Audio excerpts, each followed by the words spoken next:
Ipinaliwanag ng Justice Department kung bakit valid ang warrant of arrest ng International Criminal Court laban kay Senador Ronald Bato de la Rosa kahit kumalas na ang bansa sa ICC. Yan ang report ni Sheila Natividad.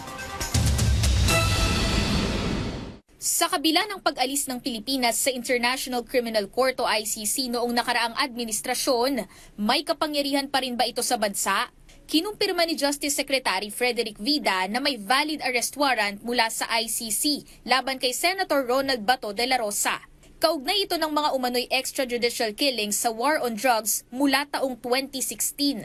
Ayon kay Vida, may pending request na rin ng ICC para sa pagsisilbi ng warrant. Pero maaari nga bang isuko ng Pilipinas si Senator Bato sa ICC?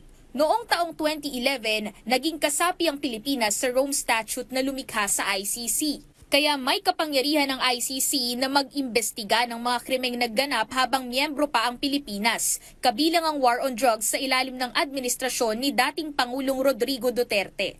Giit ng ICC, hindi nabubura ang mga kasong nagganap habang miyembro pa ang isang bansa. Nakasaad sa Article 127 ng Rome Statute na nananatili ang jurisdiction ng ICC sa mga krimeng nagganap bago ang pag-withdraw ng isang bansa. Isa si Senator Bato de la Rosa sa mga iniimbestigahan ng ICC dahil siya ang naging PNP chief sa kasagsagan ng war on drugs.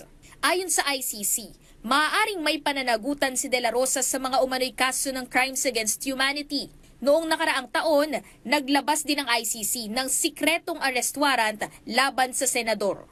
Ayon sa DOJ, may batas sa Pilipinas na maaaring maging batayan sa pagsuko sa kanya sa ICC. Ito ang Republic Act 9851 o ang batas laban sa genocide at crimes against humanity.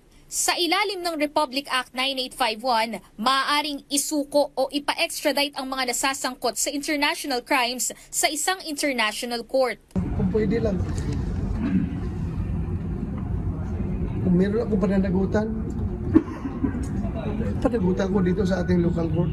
Huwag doon sa Banyaga. Ikaw ba, do you think may napatay akong tao sa IGK? Ha? Do you think meron ako inutusan na patayin mo yan? Ha? Sa kasalukuyan, wala pang temporary restraining order ang Korte Suprema laban kay De La Rosa. Pero naglabas na ang DOJ ng Immigration Lookout Bulletin Order laban sa senador. At sa oras na maisilbi ang warrant ng ICC, maaaring dalhin si Senator Bato sa The Hague, Netherlands para harapin ang mga umano'y kaso ng crimes against humanity. Sheila Natividad para sa Pambansang TV sa Bagong Pilipinas.